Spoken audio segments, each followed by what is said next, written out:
everyone, welcome back to my channel. This is Heidi from My Reading Life, and I'm here today to film a tag video. Now, I am notoriously bad at filming tag videos, but I am gonna jump right on one that I was just tagged in a couple of days ago. So this is an original tag that was created by Doris of Aldi Books, and she basically weaponized a video that Brian at Bookish had prepared and posted a couple weeks ago, I think last week actually, about what makes a great author. And she turned it into a tag. And it's what makes a great author tag. So that is the tag that I am doing today. It's a great tag, and it's really gotten me to think about how I make that designation of a great author. And for me, I think a great author is sort of a mixture of someone who, like, the wider world thinks is great, quote unquote, and also a subjective point of view of myself, like what is a great author for me. So what aspects of the author's style, craft, writing, whatever, storytelling ability makes a great author for me. So I'm just going to get right into the questions. A great author whose books you've read in their entirety. So for me, I have read all of Ruth Ozeki's books, and I think she is a tremendous author. I really love her storytelling style. I like how she weaves in various storylines.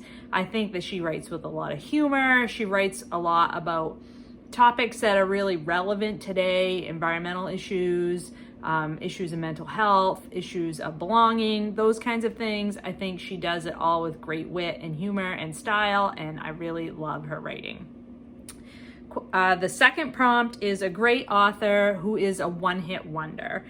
So for me, this author is J.L. Carr, who you may or may not have heard of, but I love his novella, A Month in the Country. I read it way before I was on BookTube, then I read it again as a buddy read with Sean the Book Maniac, and then Sean and I tried to read another book by the same author, and it was, oh my God, it was so terrible. It was so terrible. So for me, J.L. Carr is a one-hit wonder with A Month in the Country. Then the third prompt is a great author who's had a flop or two. And for me, this one is got to be Stephen King, right? Everybody knows that I am a huge Stephen King fan, but even I can admit that he has some flops. So I love Stephen King. Some of my favorites of his books are The Stand, Shawshank Redemption. A lot of his short stories are fantastic. I love his memoir on writing. He writes in so many different genres. The Mr. Mercedes trilogy is fantastic of his more recent work, but he has written some absolute stinkers. Duma Key, terrible, just terrible. The one about insomnia, was it called Insomnia? That one I just did not like. I've never been able to get through the Gunslinger trilogy, even though it is on my bucket list to read it someday. I've read the Gunslinger twice and never been able to continue. So yeah, he writes some great stuff, and then he can write some absolute bombs. So that's just the way it is. I don't think everybody's perfect all the time, nor should we expect them to be. The fourth prompt is a great author who you read when you were young. And for me, this one has got to be Laura Ingalls Wilder. I have read all of her Little House on the Prairie books multiple times. I read them for the first time by myself when I was in grade 1. So I was like, 6 or 7 years old. My mother read them to me before that. I've had various teachers read them to me throughout my childhood in school, and I have read them many, many times myself. As an adult, I have reread them, and I do know that they are problematic. I do know that there's a lot of questionable stuff in there, a lot of stuff that she fictionalized, and makes it maybe different than it was in reality, but that is all right, because as a set of books that sort of laid the foundation for who I am as a reader, the Laura Ingalls Wilder books are those foundational books for me. Then prompt 5, works, a great author whose works are considered classics. And there was a lot of authors that I could talk about here, some classic authors that everybody knows about and everybody talks about and everybody reads all the time. But I wanted to highlight a female classic author that I think is underread and I wish more people would read. And that author for me is Willa Cather. Now, I've read probably, I think, 5 or 6 of her works, and I would like to read more. But I think she is such a fantastic author. I think she describes and paints a picture of the Western U.S. like no other. And she doesn't get enough credit for it. I mean, that's sort of the field that we think of male authors for, right? We think of Larry McMurtry, we think of other types of authors, other male authors, before we think of Willa Cather, and that's just tragic. My favorite book of hers so far is Death Comes for the Archbishop, which is all about the southwestern part of the U.S. and so fantastic. It's a beautifully written novel. She really can just bring you there in your mind to what she's talking about. So I would really love for more people to read Willa Cather. Prompt 6, a great author who wrote a cutting edge novel. And for this, I'm going to pick 2 authors who I read close in time together, and I think they're doing similar things, and I just really love this type of writing style. And that is Ducks Newburyport by Lucy Ellmann and Milkman by Anna Burns. Both of these are female authors writing about contemporary issues and in a stream of consciousness style with a lot of humor, but from a female perspective, right? Like they bring what the experience of being a woman in the modern day is essential to these novels. And I think that is not something that, you know, that's fairly new. I mean, we've got Ulysses and James Joyce doing that. We've got Faulkner doing that. But you know, and I know there are other female authors that have written the stream of consciousness style, but for me to take a modern female perspective and to write these books that just brought me into the storyline and just made me feel so seen.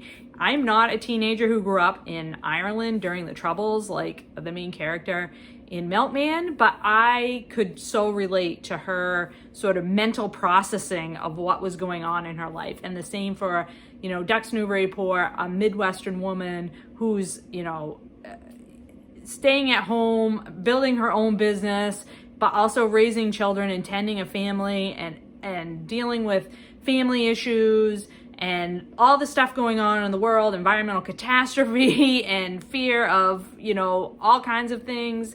I could so relate to both of these books, and I just think they're fantastic and really bringing the female perspective to the forefront of literature. And then 7th prompt is a great author whose work you consider impactful. And for me, one author that I've really gotten into over the last couple of years, and I think her work is super impactful. I don't think that there's any question, and that's Rachel Carson.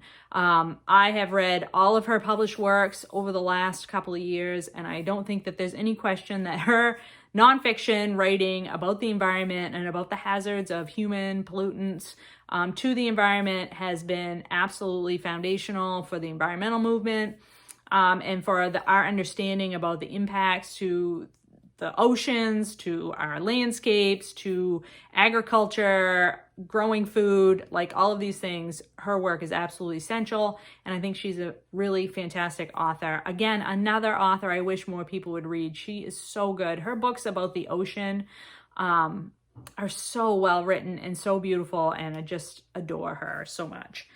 Then prompt 8, sorry, I'm looking down at my notes, by the way. I wrote all these down in my bullet journal. Prompt 8, a great author of nonfiction. I couldn't just pick one, so I picked 2.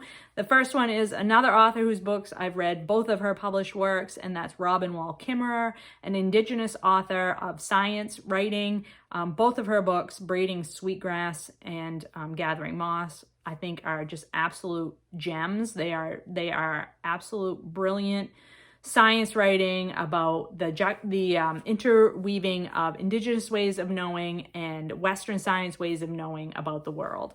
And I love how she weaves together her personal narrative with the information that she's trying to provide to us about science. She's a master.